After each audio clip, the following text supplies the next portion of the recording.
This is HD and welcome to this week's edition of the Top 10 Highlights. Let's go ahead and get right into the action. At number 10, we have Minigun versus Dystar, and this is game number 1. Notice Minigun's awesome control of his force fields here, despite both players having similar army sizes. The force field splitting apart bit by bit of that Terran army, and Minigun's able to dice that army away. And now you guys can see it looks like he is stemming his forces around the side, but the force fields are of course keeping the Terran army at bay, and it looks like Minigun able to force the GG out of Dystar. Coming in at number 9 is Zonk versus Destiny here, and this is an amazing battle in the middle of Tal'Darim Altar. We can see that Zonk with a massive Protoss army, but Destiny undeterred, using his mind control from the Infestors, but the Infestors absolutely getting destroyed by the Stalker Void Ray Colossus combo, and it looks like Destiny has to GG out.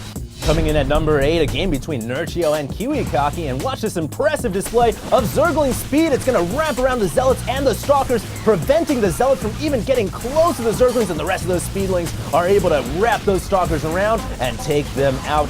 Nurchio, what an impressive display of Roaches, Speedlings, and the use of Creep. He will be able to take this battle, and Kiwikaki must fall back to his natural. Next up, we have number 7 on the top 10 highlights. It is going to be between Vibe and Tarson. We can see the Terran player here pushing out with those tanks and Marines, trying to set up the light contain over the Zerg army's natural, but he's not having any of it, bringing the Banelings and Lings in and taking out the majority of the Terran army. Great defense here by the Zerg, and it looks like it forces Tarson to GG out. Coming in at number 6 is going to be a Terran versus Protoss between Kiwikaki and Straylock. We can see Straylock here is trying to pressure the front door of Kiwikaki's natural, but Kiwikaki having none of that, using his sentries to buy time, walling off both corridors into his natural, and of course Straylock here realizing, hey, I've got some dropships, going to go ahead and drop right into the main. Great elevator technique here, but Kiwikaki already all on top of that, using the Guardian Shield and all of his Stalkers and sentries to take out those Marines. And look at the force fields at the bottom of the ramp, bundling up 6 or so Marines together right there. That is a packaged present for Kiwikaki, and Kiwikaki will take that down. Great hold. Coming in at number 5 is going to be a game between Vibe versus Tarson, and notice the beautiful fungal growth from Vibe there. Vibe known so well for his Infestor play, taking out packs of Marines, able to take out Tarson.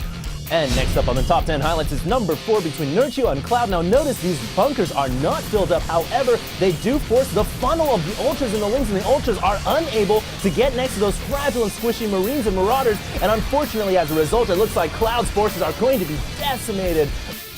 Next up on the top 10 highlights is a game between Laelish versus Range. This is number 3. We can see that Laelish is coming in here with a massive army of Roaches and Hydras. Range, though, using the Blinkstalker Micro to full effectiveness. It doesn't look like Laelish is using his Infestors very well at all, because he could be using the Fungal Growth to lock down those Stalkers. And it does look like he's finally able to get a couple of those Fungals off, but the Stalker's able to continue blinking out of harm's way. And a great concave by Range here, meaning he'll be able to do more DPS to those Hydras. And at the end of the day, it does look like Laelish is going to lose the majority of his army, and Range able to take that battle down handily. And coming up at number 2 is going to be game 1 between Idra and Minigun. Minigun coming in here with a lot of sentries and Stalkers, and that is so much force field potential from all those sentries, and Minigun uses them so well, splitting that Roach army apart. And it looks like Idra has to fall back. He just cannot engage, and there's so many force fields on the creep, preventing those Roaches and Lings from running in and attacking the Stalkers and the sentries. And as Minigun continues his assault forward, it looks like the hatchery may be in danger.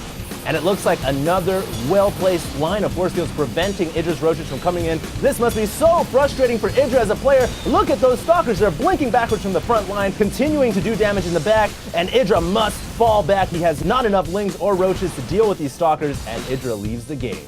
And coming in at number 1, it looks like Thorstein has a potentially very large army of Ghosts, but on paper, his army is so much weaker than this massive Protoss army coming out from Zonk. So many Stalkers and Colossus, but the Colossus were cleaned up by the Vikings, and these Ghosts are actually doing very well for themselves, able to take out the entire Protoss army and push Zonk back. Brilliant Ghost play by Thorstein. And that does it for this week's episode of the Top 10 Highlights. I want to thank you guys all for tuning in. This is HD, signing out.